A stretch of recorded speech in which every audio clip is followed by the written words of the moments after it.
지금 우리가 알고 있는 세상은 전 세계를 뒤덮은 팬데믹이 3년째 지속되고 있습니다. 백신으로 터널의 끝을 보리라 기대했었지만 앞으로 상황을 가늠하는 것이 만만치 않을 듯합니다. 첨단 과학과 의학의 혜택을 어느 시대보다 더 크게 누려왔던 오늘날 인류가 눈에 보이지도 않는 바이러스로 생명과 건강에 엄청난 위협을 받고 있는 현실입니다. 지구를 장악하고 우주로 날아갈 것 같았던 인간은 어처구니 없게도 한갓 미물의 포로가 된 것 같습니다. 지구온난화로 인해서 빙하가 녹으면서 남북극에 묶여있던 인류 출현 이전의 바이러스 역시 언제 어느 곳에서 우리들을 공격할지 알 수 없다고 하는데요. 게다가 최근 20년 사이에는 수백만 년 된 미생물들이 연구실에서 줄줄이 소생되었다고 하니 만약 이런 것들이 인간의 손을 떠나면 어떤 흉측한 괴물이 되어서 다시 인간을 공격할지 그 섬뜩함은 상상하기조차 어렵습니다. 뿐만 아니라 우리 몸 안에 서식하는 박테리아 중에서 99%는 아직 평화롭게 공존하고 있지만 환경 변화에 의해서 어떻게 돌변할지도 알 수 없다고 하니 지구는 고사하고 우리 몸에 대해서도 우리가 아는 것이 별로 없습니다. 이처럼 알 수 없는 것이 우리를 애워싸고 있지만 사실 우리는 알미 전부인 줄로 알고 살아왔습니다. 삶을 다 알 수 있다고 생각하고 더 많이 알면 더 좋은 삶이 될 줄로 알면서 살아왔습니다. 그러나 지금의 사태는 보이는 것에 비해서 보이지 않는 것이 얼마나 큰지, 모름에 비해서 우리 알미 얼마나 작고 초라한지를 여지없이 드러내주는데요. 덮어버리고 잊어버린다고 해서 사라지지 않을 모름을 외면한 채 알만으로 삶을 살아가려 했던 것이 얼마나 엄청난 자가당착인지를 전율적으로 드러내주고 있다는 것입니다. 그렇다면 어떻게 해야 할까요? 먼저 모름에 대해서 보다 진솔해야 하지 않을까 싶습니다. 알을 좀 더 늘린다고 해결될 수 있는 일이 아니기 때문입니다. 잘못 알고 있었던 모름도 있고 아직 알지 못한 모름도 있는 것은 물론 아예 알 수 없는 모름도 있기 때문입니다. 그러니 이제는 모름의 뜻을 새기면서 삶에 대해서 새삼스레 조심해야 하겠죠.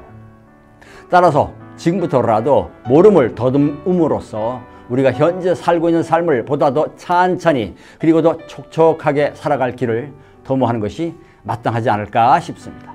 이제는 어디로 가는지도 모르고 그저 달리기만 할 일이 아니니까요. 개인적으로도 그렇고 인류 문명사의 차원에서도 마찬가지입니다. 그리고 이 대목에서 오랜 시 한 구절을 떠올려 봅니다. 삶이 그대를 속일지라도 슬퍼하거나 놓여 말라 라는 러시아 시인 푸시킨의 시 첫 구절입니다. 물론 이 구절의 속뜻은 다르겠지만 문장만 두고 생각해 보면 한 가지 의문점이 생깁니다. 과연 삶이 우리를 속이던가요? 만약 삶이 우리를 속인다고 생각했다면 그것은 삶과 알미 불일치하는 데서 비롯된 착각이 아닐까요? 그리고 그런 불일치의 책임은 삶이 아닌 알매 있는 것이 아닐까요? 삶은 내가 어찌하기 이전에 이미 그렇게 살아오고 있으니 말입니다. 내가 삶을 사는 것이 아니라 삶이 나를 살고 있으니 속이고 말고 할 것이 없습니다. 다만 이미 그렇게 살아오고 있는 삶에서 알미 나름대로 추려보는데 이것이 삶에 대해서 수시로 어긋나니 애꿎게 삶이 속인다고 했을 뿐이죠. 즉 우리는 나의 알무로 삶을 재단하려고 했을지도 모릅니다. 말하자면 알미 우리를 속이고 있는지도 모릅니다. 즉 속이는 것도 알미고 속는 것도 알미인 것입니다. 그러나 이것은 알미 차원에서는 드러나지 않습니다. 삶에 비추어서야 비로소 힐끗 보일 따름입니다. 그렇다면 우리는 삶과 알미 사이에 어디에 걸쳐 있을까요? 알미처럼 우리를 속일지라도 모름에 둘러싸인 우리는 이제 이런 물음으로 삶의 매 순간을 들여 밟아가는 지혜의 길을 더듬어 가야 할 듯합니다. 여기서 지혜는 속이기도 하고 속아 넘어가기도 하는 알민 지식과는 다릅니다. 지식은 곧 알미죠. 그래서 더 느리고 채우려고 하는데요. 그러나 지식이 늘어난다고 삶이 더 행복해지거나 여유로워지는 것은 아닙니다.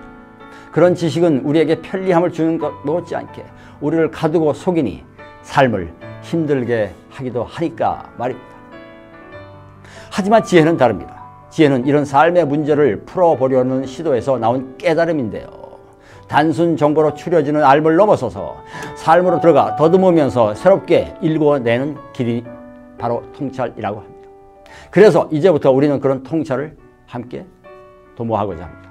구체적으로 상식의 허점을 들추어내고 그 안에 꼬인 실타래를 풀어내는 반전과도 같은 발상의 전환을 시도함으로써 삶에서 보다 넉넉하게 자유를 누리며 풍성하게 살아가는 길을 함께 찾아보려고 합니다. 철학적으로는 역설적 통찰이라고도 하는데요. 보다 일상적인 사례에서 시작해서 깊은 인문학적 성찰을 접목함으로써 상식의 확장을 꾀하기보다는 일상의 사고가 깨지면서 다다르는 깨달음이라는 목표로 향해 가고자 합니다. 즉, 앞으로 이어질 강의에서는 지식보다는 지혜를 추구하며 정보가 아니라 통찰을 도모해 보겠습니다. 감사합니다.